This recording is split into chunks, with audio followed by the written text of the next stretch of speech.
three pillars, commonly known three pillars: economics, society, and the environment. Meaning that if we don't have either pillar, the chair is going to fall. We do very well in the environmental side. We don't do all that well in the other two sides. And they all need to be there. The environmental side is the one that's getting most of the press these days, most of the attention, most of our appreciation because of things like climate change and everything else. Well, it's one thing to have a beautiful country in terms of environment, but if we don't have a safe country, if we don't have an economically viable country or world, we're in trouble. It doesn't matter what we end up doing.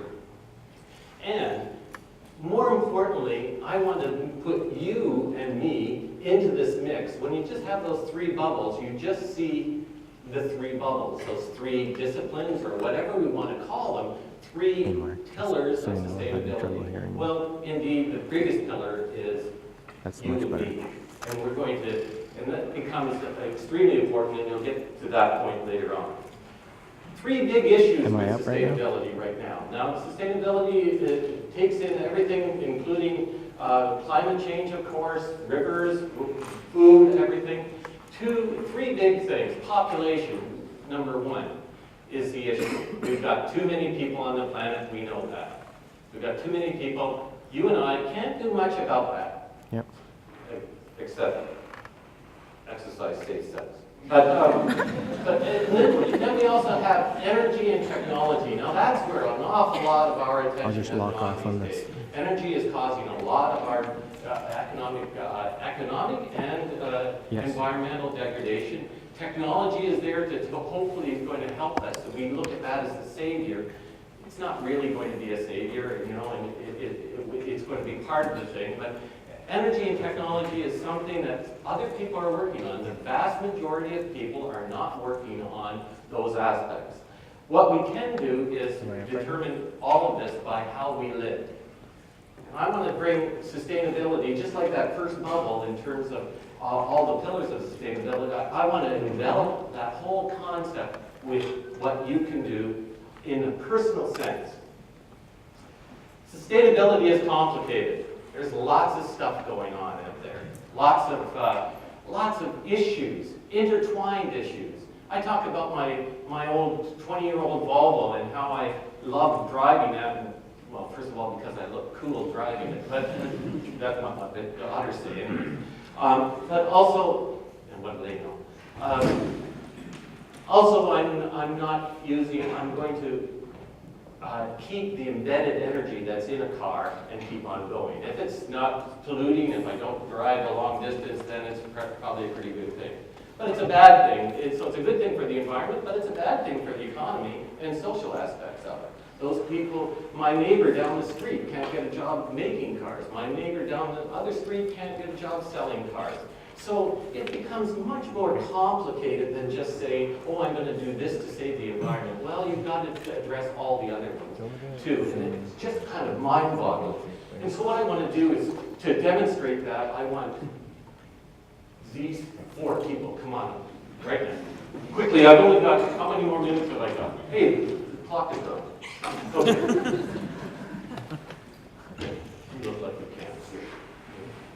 You take those two, you take these two, you take this one, now you can stand over there, you stand over here. Okay, now, just pretend these are the three things that we have to juggle with. I just gave you three things. Look how complicated it really is. Okay, so now all of you start juggling. You just have to stand there. Start juggling. Start juggling. Go, quickly, go. Good, you're doing it well, okay. Yeah, exactly. Okay, so this person is not David Suzuki. David Suzuki, good job. I mean, you know, you could understand all of that stuff. But you can't, right? Because, and she's like most people. We can't handle all the complicated things that sustainability entails. We might be able to handle two. Go ahead and try it.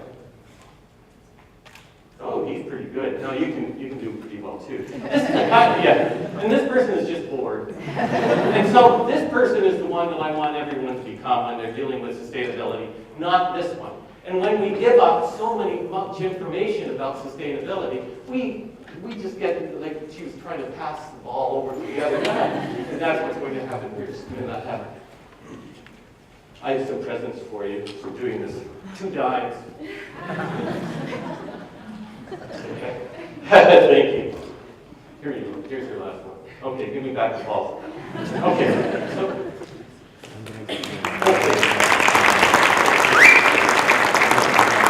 Now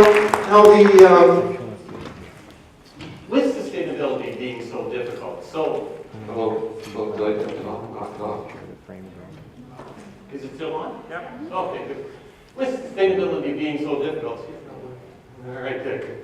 I really think that the word sustainability is unsustainable. It's not. We're not going to be able to create a sustainable world by keeping on the idea of sustainability.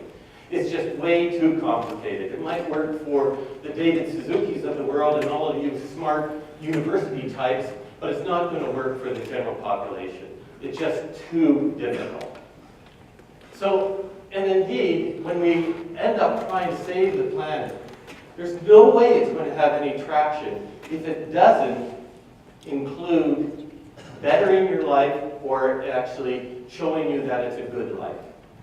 I'm not talking about things to have. I'm not talking about money that you earn. But we're going to have to attach sustainability to a good life. And so what I've done is looked at sustainability as my job, but also I'm very interested in the whole discipline of happiness, the whole study area of figuring out what happiness is. And there's a lot of great research on that. So I put those 2 things together. I put together the idea of being happy with the idea of being sustainable. We can all, if you ask anybody, they'll all say, if you ask them what they want in life, the first thing they'll say is, I want to be happy. That's all. Not one person have I ever come up and said, I want to be sustainable. Then that's not going to happen. So what I'm trying to do is move it into that, move happy into sustainable. And so almost all the things that make us happy, according to the research, are sustainable. There are very few that aren't sustainable. And so now suddenly, all I should be doing, increasing my happiness. Don't think about sustainability, just think about your own personal happiness. And this is where that paradigm shift is required. I'm asking you to consider a paradigm shift away from the science and the information and putting it onto yourself. Now, this is not in an egotistical way, but rather a thought that by doing this, you actually connect with individuals, not with a concept. And so just try to be happy. There are a number of things that make you happy. The number one thing that all the research is pointing to, by the way, it's not money, at $75,000, your happiness levels off. Hey, it's working better now. Your happiness levels off. So if you get to $75,000, yeah, money does make you happier in a certain degree, but after that, you're not going to get happy. But they say that the most important thing is not to have stuff, have experiences. Spend your money because we need an economy that's vibrant. We need to change that economy slightly to a more of an experiential economy rather than a product economy. This is what we live like now. We've got lots of crap that we don't know what we're doing with. Why the heck do we have it? Most of you aren't like that. Anyone over 30 lives in this. Most of you haven't got enough money to make a big green area yet. But hopefully, you're getting a lot of orange area and blue area in there. When you get older, you start getting a big green area. I just cleaned up my basement, and I think with all the stuff in the basement, I could have taken the whole family around the world 3 or 4 times if I had spent the same amount of money. And I would have thought about it. Instead, I took all of this stuff to the Salvation Army and gave it to them. It's ridiculous.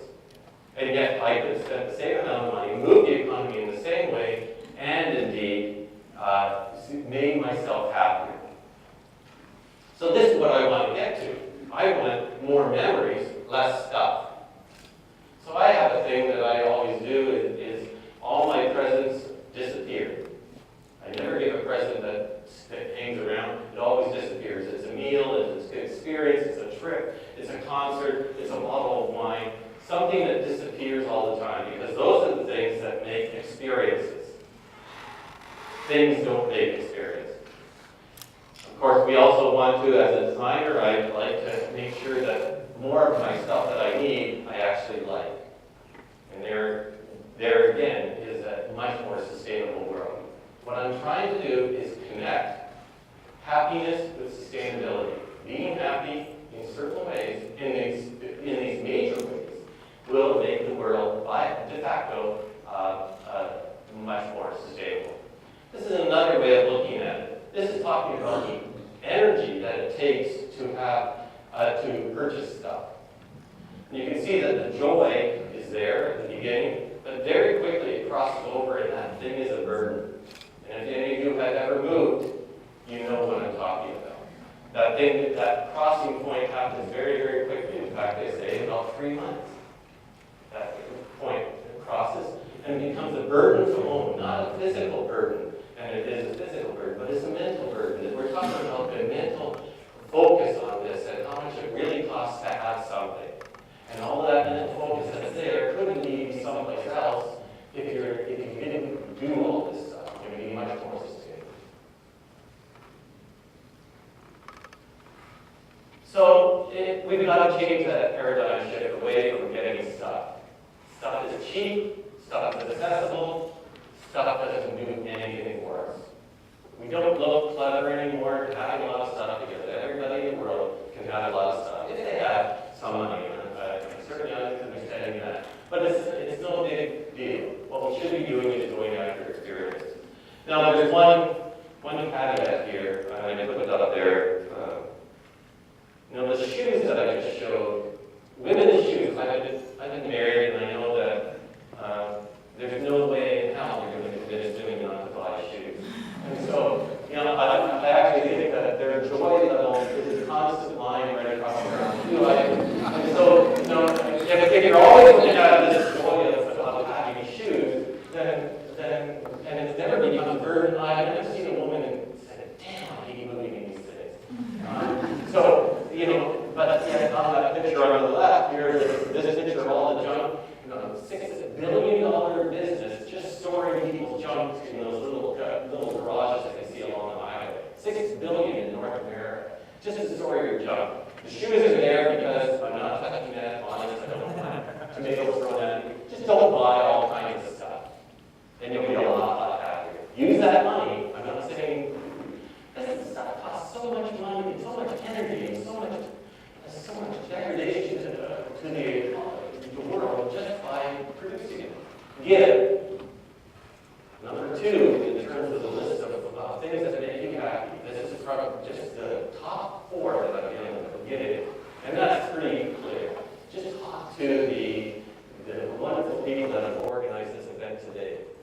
And by giving their volunteer time, they've done wonderful things for themselves and for us. And they will say that it was way better than getting their Christmas presents. Most of us can't remember the Christmas presents that we got this Christmas, but we can remember those experiences of giving something. We hear that all the time. University of Guelph is very, very good at that. University of Guelph has one of the highest, if not the highest, participation rate in volunteerism in Canada. So that's off to everybody who handles that, and it really does help. You can have your time, you can also give money to these events. Social connections. This is a major, major one. And they say that the happiest people are the ones with the strongest and broadest social connection. This doesn't mean Facebook friends. This means how much you can really connect with people. So how are we going to make people connect better? Well, Facebook has provided some aspect of that, but we can also do it by making much more compact cities that will provide walking experience, cities that will increase density so we increase the amount of connection that we have with people. We do that, we're saving energy, we're saving resources, we're saving all kinds of stuff, plus we're making our lives more happy. So going to happy is where we should be going. Healthy life. Healthy life is number 4 on the list. Everybody says to be happy, they need to be healthy. And there we go. And of course, food and exercise are key to healthiness, I should say.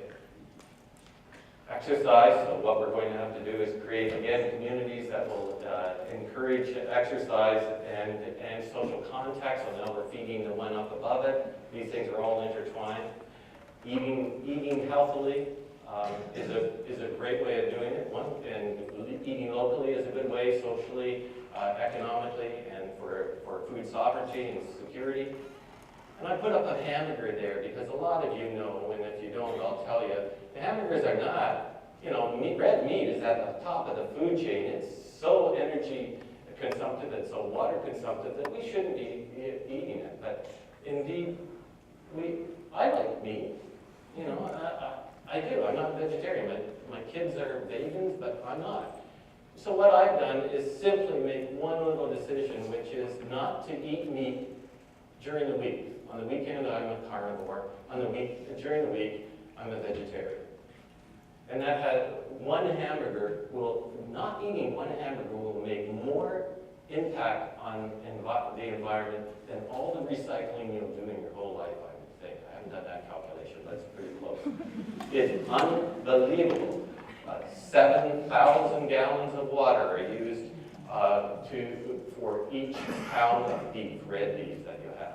It's an amazing thing. So, and of course, if you eat less red meat, you are healthier. So now you're happier. Now you're also saving the environment. You're not even thinking about it.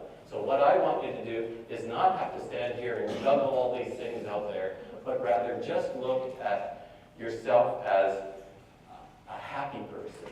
Right? It doesn't sound very technical, but try to be happy and we'll be sustainable. So happiness, is the new sustainable.